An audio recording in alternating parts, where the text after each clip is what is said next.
Bismillahirrahmanirrahim. Alhamdulillahi Rabbil Alamin. Wassalatu wassalamu ala asyrafil anbiya'i wal mursalin. Nabiyina Muhammadin wa ala alihi wa sahbihi ajma'in. Assalamualaikum warahmatullahi wabarakatuh.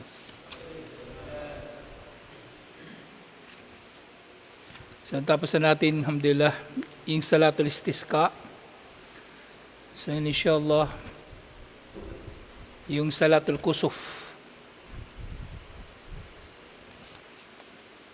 Al-Babur Rabi Ashar, chapter 14 ng Kitabus Salah. Fi Salatil Kusuf, tungkol sa sala sa eclipse. Ano ba Tagalog mo? May Tagalog ba yung eclipse? Wala akong alam na Tagalog ng eclipse eh. Kasi eclipse yung either solar eclipse, na kapag yung araw ay natakpan ng buwan, at yung lunar eclipse naman, yung buwan natakpan ng earth, kaya siya dumidilim. So mas alatul ula, ta'riful kusuf, wal hikmatu minhu.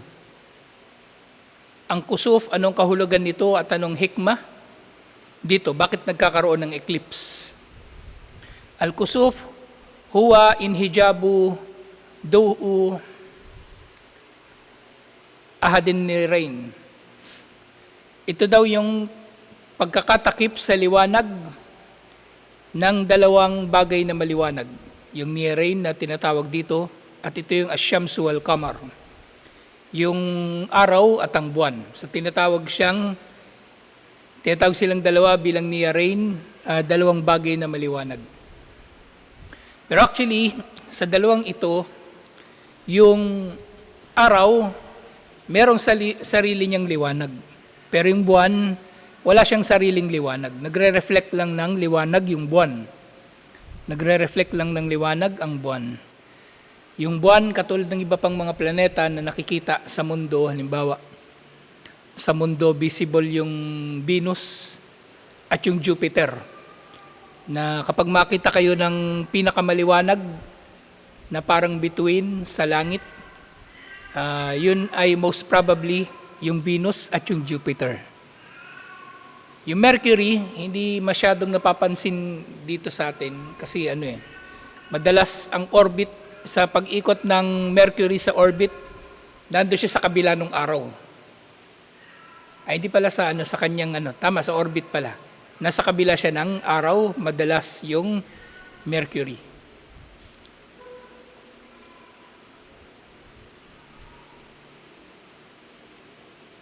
So dito, yung buwan at yung araw, ay hindi pala Mercury. Yung Venus pala. Yung Venus yung nasa kabila palagi ng orbit.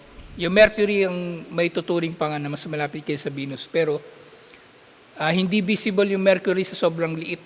Pero yung Venus, nagiging maliwanag siya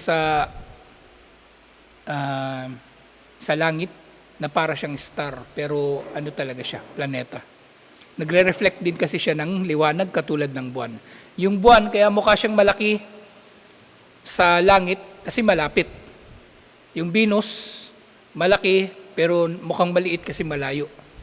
At yung Jupiter, malaki din, nagmumukha siyang maliit kasi nga malayo. Na actually, kung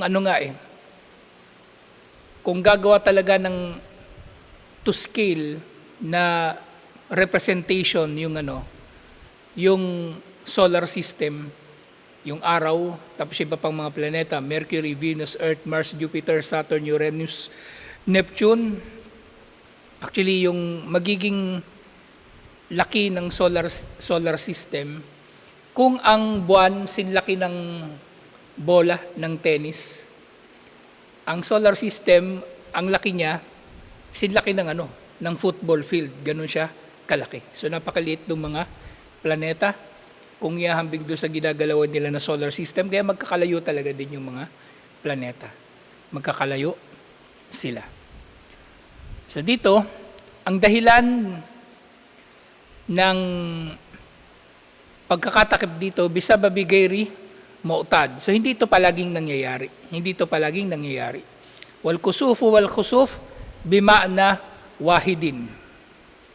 Yung kusuf yung may kaf sa umpisa, at yung khusuf, yung merong kha sa umpisa, isa lang ang kahulugan talaga nito. Pero yun nga lang sa fiqh, dinidistinguish itong dalawa na kapag solar ay kusuf, yung merong kaf, at kapag lunar, yung khusuf, yung merong kha.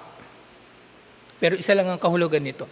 Actually, kung pareho itong tatawagin na salatul kusuf, o kusuf pareho, lunar eclipse o solar eclipse, parehong tama. Walang problema dito. At sinasabi, وَيُحْدِثُ اللَّهُ عَزَّ وَجَلَّ ذَلِكَ تَخْوِيفًا لِعِبَادِهِ حَتَّى يَرْجِعُوا إِلَيْهِ سُبْحَانَهُ. Ang mga eclipse ay dinudulot ni Allah na mangyari upang matakot ang kanyang mga alipin at magbalik loob sa kanya. So ito yung hikmah sa pagkakaroon ng mga eclipse. At actually, kahit sa ibang mga sibilisasyon, yung mga pagano na sibilisasyon, natatakot ang mga tao kapag merong eclipse. So nakikita nga nila dumidilim yung araw o dumidilim yung buwan. Kinatatakutan talaga nila ito kasi nakasalalay sa buwan at sa araw ang pamumuhay ng tao. Nakasalalay sa dalawang ito. Dito sa Pilipinas, yung alamat ng eclipse, yung Bakunawa, hindi nyo pa narinig yun. So merong daw sa alamat, merong Bakunawa, yung parang malaking dragon. Kasi malaking dragon na yon, galit siya sa araw, kaya minsan kinakain niya yung araw at galit din siya doon sa buwan, kinakain din niya yung buwan, yun yung Bakunawa. At para tumigil yung Bakunawa sa pagkain doon sa buwan tsaka araw, ano kayang gagawin ng mga tao? Mag-iingay sila. So yun yung pinapatunog nila mga kaldero, mga kung ano-anong ingay gagawin nila para hindi matuloy yung pagkain ng Bakunawa doon sa araw at sa buwan. So actually, lahat ng mga, hindi na kasi uso ngayon yan eh. Ewan ko, nabutan pa ni Manong yung ganun. Wala nang ganun ngayon, pero sa mga naunang sibilisasyon, lahat halos merong ganung ritual na kapag eclipse, nag-iingay sila. Nag-iingay sila para lubayan daw ng Bakunawa yung buwan at yung araw. Pero nga, ang mga ito ay itinakda ni Allah upang matakot ang mga tao. Pero actually hanggang ngayon, pareho pa rin ang hikmah. Di ba ngayon nalalaman natin, alam na natin bakit may eclipse. Natatakpan ng buwan yung araw o natatakpan ng earth yung buwan, kaya dumidilim. Pero sa kabila nito, sa kabila ng nalalaman na natin ito mula sa science, ganun pa rin. So dapat ang tao, nakakaramdam pa rin siya ng takot kapag mayroong nangyayaring ganito. Nakakaramdam pa rin siya ng takot kay Allah kasi nalalaman niya na si Allah ang mayroong kompletong kontrol sa kanyang mga nilikha. Si Allah ang mayroong kompletong kontrol sa kanyang mga nilikha. At actually, napakasensitibo ng mga nilikha ni Allah. At mas pa nga hindi lang sensitibo, kumbaga yung term doon, komplikado. Ang tao, nagmamalaki yung tao sa mundo na inaakala niya na siya na yung pinakamahalagang nilikha sa buong universe. Ganun yung tao Kasi iniisip niya sa kanya umikot ang mundo, kumbaga yung buong universe. Kaya merong aya sa Quran, "Aantum asyaddu khalqan minas sama'i banaha?" Kayo ba na mga tao ay mas mahirap likhain kaysa sa langit na itinayo ni Allah? Kasi yung mga tao, yun nga, nagmamalaki sila. Inisip nila sila na yung pinakamahalaga. Pero merong isa pang aya, sinabi ni Allah, ang pagkakalikha sa kalangitan at lupa ay mas matindi, mas komplikado kaysa sa pagkakalikha sa mga tao. At napakasimple lang ng paraan para maunawaan ito. Kasi ang tao, kapag walang kalikasan, mamamatay. Pero ang kalikasan, kung walang tao, buhay pa rin. Walang epekto ang tao sa kalikasan. Kumbaga, iiral pa rin yan. Actually, masama pa nga epekto ng tao sa kalikasan.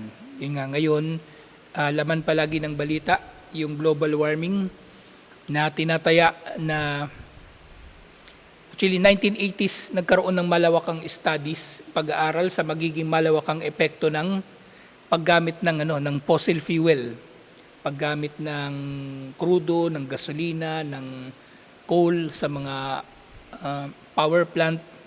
Sinasabi nila na kung magtutuloy-tuloy ang paggamit ng mga tao dito, sa dulo ng century na ito, at iba pa nga sinasabi nila sa may 2030, tataas ang temperatura ng mundo ng hanggang sa 3 degrees. 3 degrees Celsius.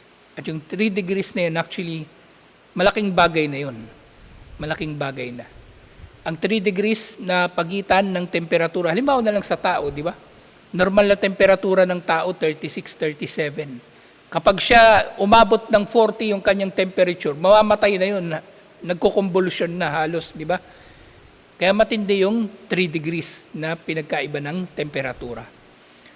Yung 3 degrees na yun, kung mangyayari yun doon sa lugar na maraming yelo, yung Arctic Circle, yung Antarctica, di ba, puro yelo doon, yung North Pole, South Pole, matutunaw ang mga yelo doon at tataas ang level ng dagat.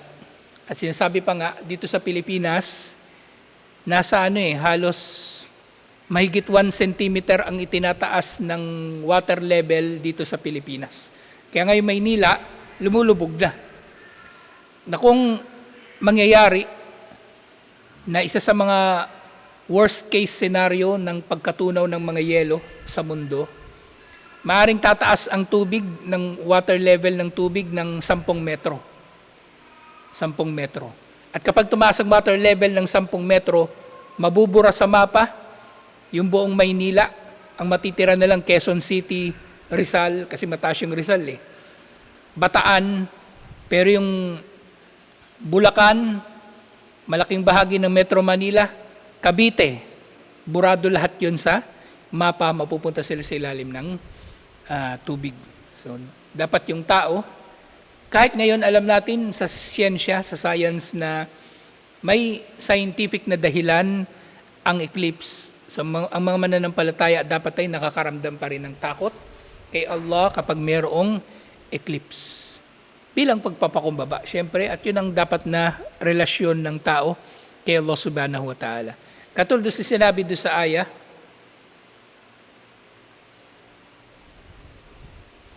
Inna syamsa wal kamara ayatani min ayatillah. Tunay na ang buwan at ang araw ay dalawang mga tanda mula sa mga tanda ni Allah. Hindi pala ito, hadith pala ito. La yan kasifani limauti ahadin wala lihayatihi.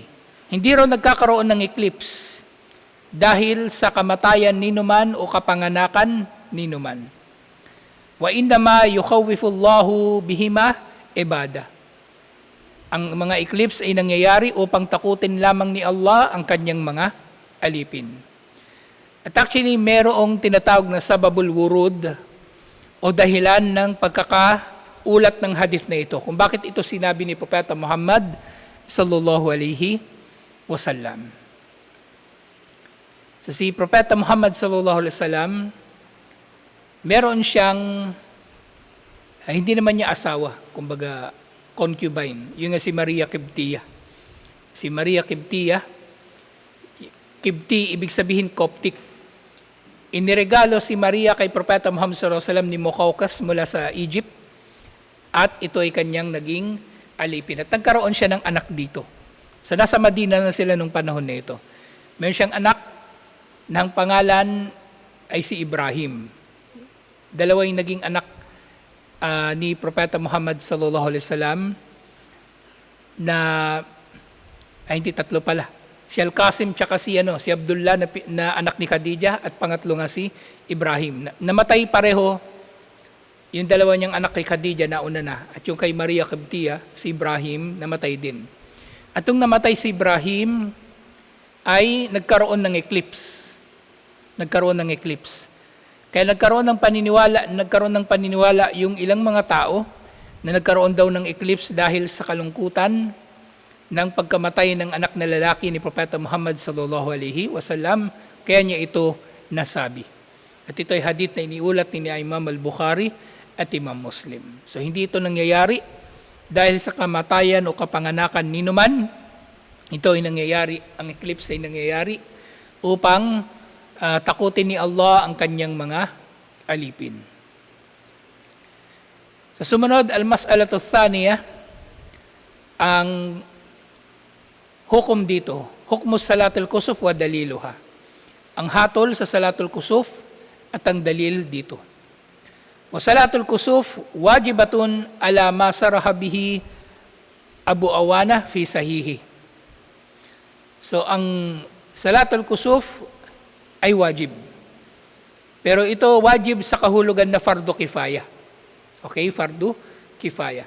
Kung merong eclipse at nagtaguyod na ng salatul kusuf ang imam at kahit ilan lang sa jamaat, yung iba hindi na dumalo, sapat na yun. Okay, yun ang kahulugan ng fardu kifaya. So katulad nga doon sa sinasabi tungkol sa salatul Eid, ito ay fardu kifaya. Pero yung salatul istisqa, ito ay sunnah. Ang salatul istisqa ay sunnah. Wahukiya an Abi Hanifa, na iniulat mula kay Abu Hanifa, wajraha Malik majral Jumu'ah. At ito ay wakawiya Ibnul Qayyim rahimahullah al-qawlu biwujubiha. So, inihalin tulad daw nila ito sa Jumu'ah na ito ay wajib din. Katulad ng pananaw din naman ni Ibnul Qayyim. So, pero ito nga, ang nalalaman natin dito, ito ay wajib sa kahulugan ng fardu kifaya. وأيده الشيخ ابن عثيمين وذلك لأن النبي صلى الله عليه وسلم أمر بها وخرج فزعا إليها وأخبر أنها تخويف للعباد. So itong salatul kusuf ay wajib sa kahulugan na fardu kifaya, at ang dalil dito itong ang hadith na ito na inutusan ni Propeta Muhammad sallallahu alaihi wasallam ang mga sahaba na magsala nito. At ito ay naiulat ni Imam al-Bukhari rin sa kanyang koleksyon ng mga hadith. Al-mas'alatu thalitha waqtuha, yung oras ng salatul kusuf. Oras ng salatul kusuf. Waqtuha min ibtida'il kusuf ila dhihabihi. Ang salatul kusuf, ito ay magsisimula, kung kailan magsisimula ang eclipse. At matatapos ito kapag matapos ang eclipse. At ang mga eclipse, nagtatagal ito ng mga ilang minuto, mga 20 minutes. So depende rin, iba't iba rin ang itinatagal nito. At ayon nga doon sa iniulat ni Imam Muslim, idza ra'aytum shay'an min dalika fasallu hatta yanjali.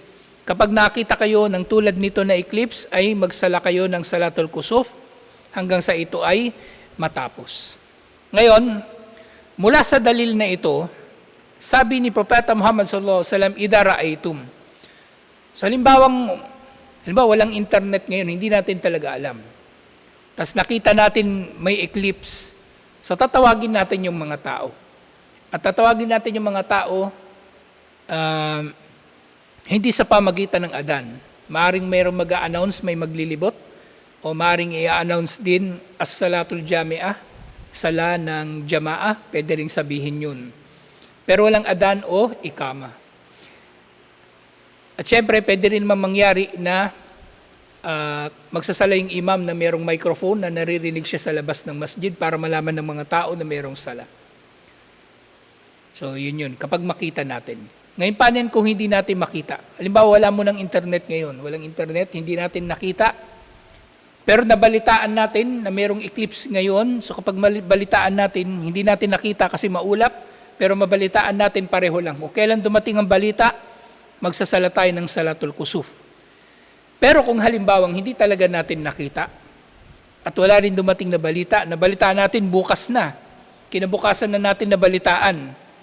Halimbawa, nabuhay tayo nung unang panahon, walang internet ha. Yun yung tinutukoy ko. Halimbawa, hindi natin nakita at hindi natin nabalitaan, kinabukasan na natin nakita, walang kada.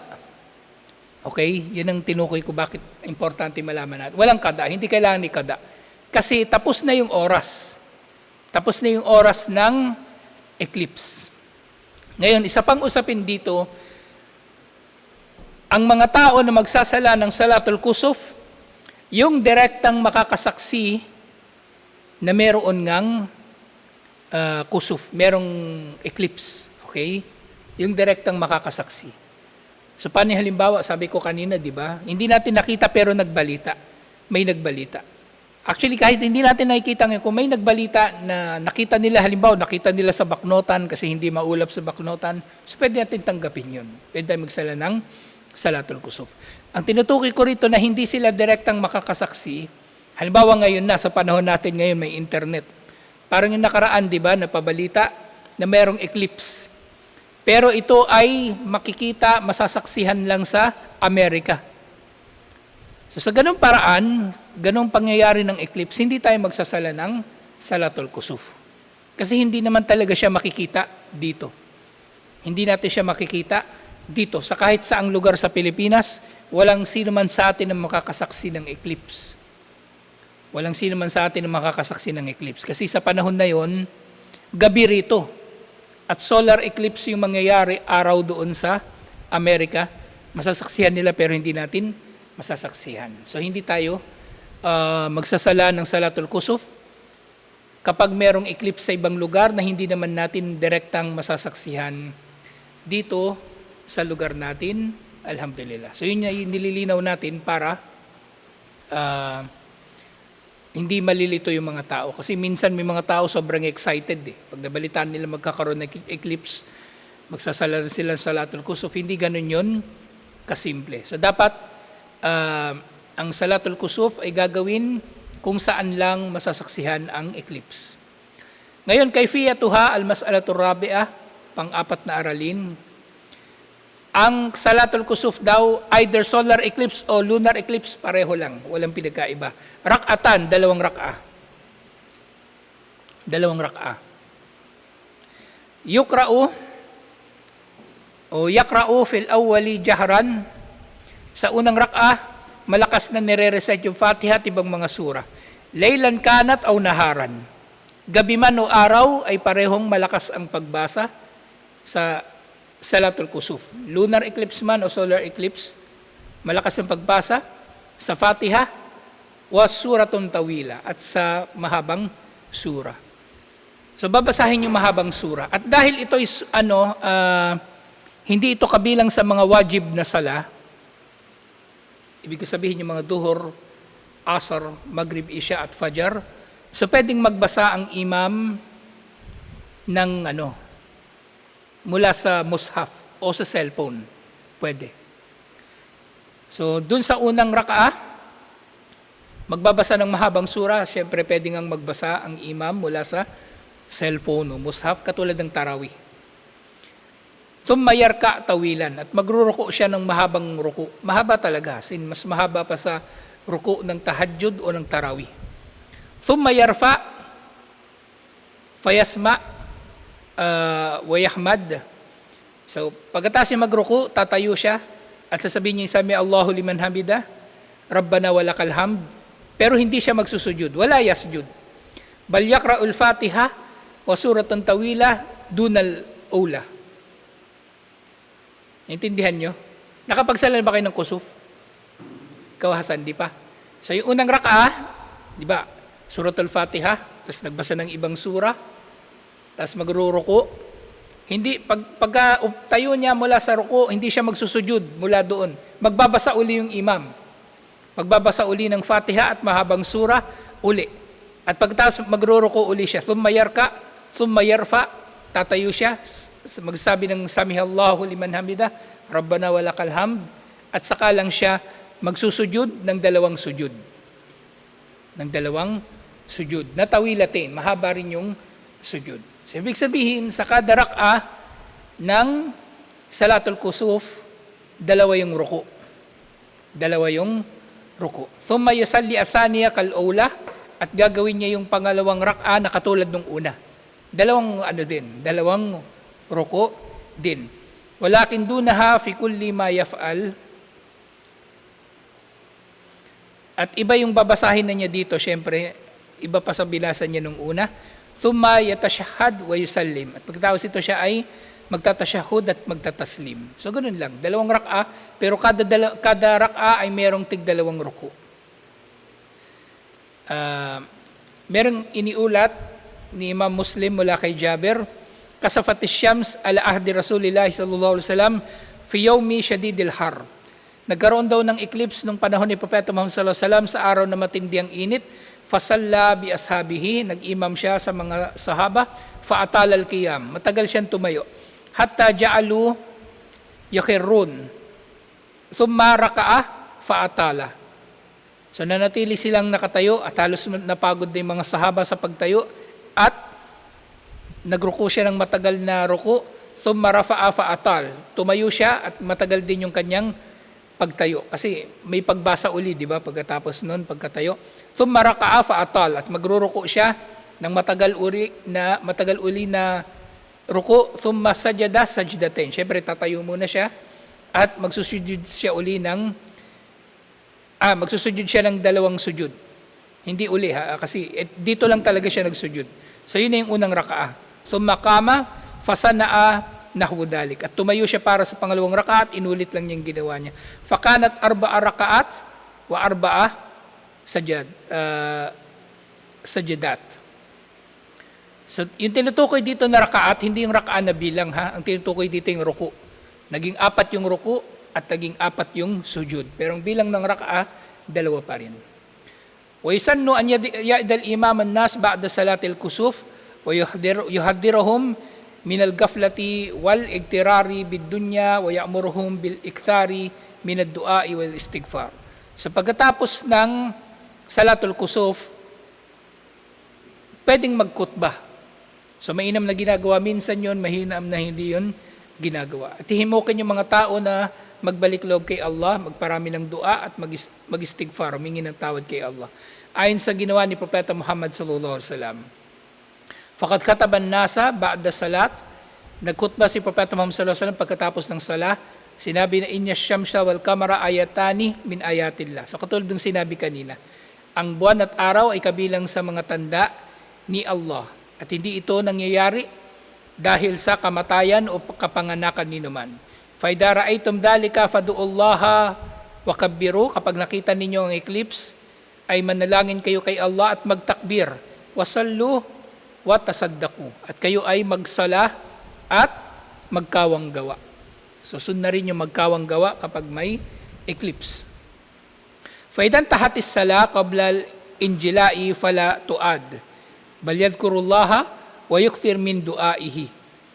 Kung halimbawa yung imam natapos na siya magsala pero hindi pa natatapos yung eclipse. Kasi hindi niyo rin naman malalaman yun. Langan naman sisilipin ng imam kung may eclipse pa. Kung halimbawa natapos yung imam at eclipse pa, walang problema. Hindi nila kailangang ulitin yung sala. Pwede nang magdikir na lang sila at iba pang mga dua. So merong hadith, fasallu wadu'u hatta yakshifa ma bikum. So sinabi ni Propeta Muhammad sallallahu alaihi wasallam, hindi na nabanggit ko sino nagulat nito. Pero sinabi niya, kapag may eclipse, magsala kayo at manalangin hanggang sa matapos ang eclipse sa inyo. So ibig sabihin, pwedeng magsala. Kung tapos na yung sala, pwede naman magdua na lang, inshallah. Fadalla ala annahu in sallama minas salati qabla al-injila tashagal bid-du'a. Kapag natapos yung mga tao sa sala pero hindi pa natatapos yung eclipse, gagamitin nila yung oras nila sa dua hanggang sa matapos ang eclipse. Wa idha tammal injila wa huwa fi salati atammaha khafifatan wala yaktauha. Pero kung halimbawa nasa kaligitnaan ng sala at tapos na yung eclipse, ngayon paano malalaman ng imam na tapos na yung eclipse? Kasi maaring meron namang ibang tao na hindi nagsala, di ba? May mga babae na hindi nagsala. Tapos merong magsasalita ng malakas. Sasabihin tapos na yung eclipse. At yung imam nasa unang rak'a pa lang siya. Yung pangalawang rak'a gagawin niya na maikli at tatapusin na yung sala dahil tapos na yung eclipse. Ngayon, tanong dito, paano kung na-late ka? Na-late ka, di ba? sa Salatul Kusuf. Naabutan mo yung pangalawang rak'ah. Paano yung kada? Yung kada, ganun din. Kung paano siya ginagawa. Ang naabutan mo, yung tawag doon, yung pangalawang rak'ah at pangalawang ruku. So, paano yun? Ang gagawin mo na lang dito, pagkataslim ng imam, tatayo ka, hindi mo na utang yung isang ruku na hindi mo nagawa. Kasi nabutan mo na yung pangalawang ruku na lang, di ba? Hindi mo na inahabulin. Ang habulin mo na lang yung pangalawang ruku, pangalawang rak'ah, inshallah. So, ang itatayo mo lang talaga ay isang rak'ah na mayroong dalawang ruku. Natatapusin mo ng taslim, inshallah. So, ganun ang kada ng Salatul Kusuf. Alhamdulillah. So, ito yung pagbubuod dito. Simple lang naman yung Salatul Kusuf, alhamdulillah. So, susunod inshallah, tatalakayin na natin yung Salatul Janaza, inshallah. At marami pang ahkam actually nababanggit dito na wala namang kinalaman sa sala ng janaza, pero may kinalaman sa janaza, yung gusul, yung takfin, at iba pang mga bagay. Inshallah, hanggang dito na lang. Assalamualaikum warahmatullahi wabarakatuh.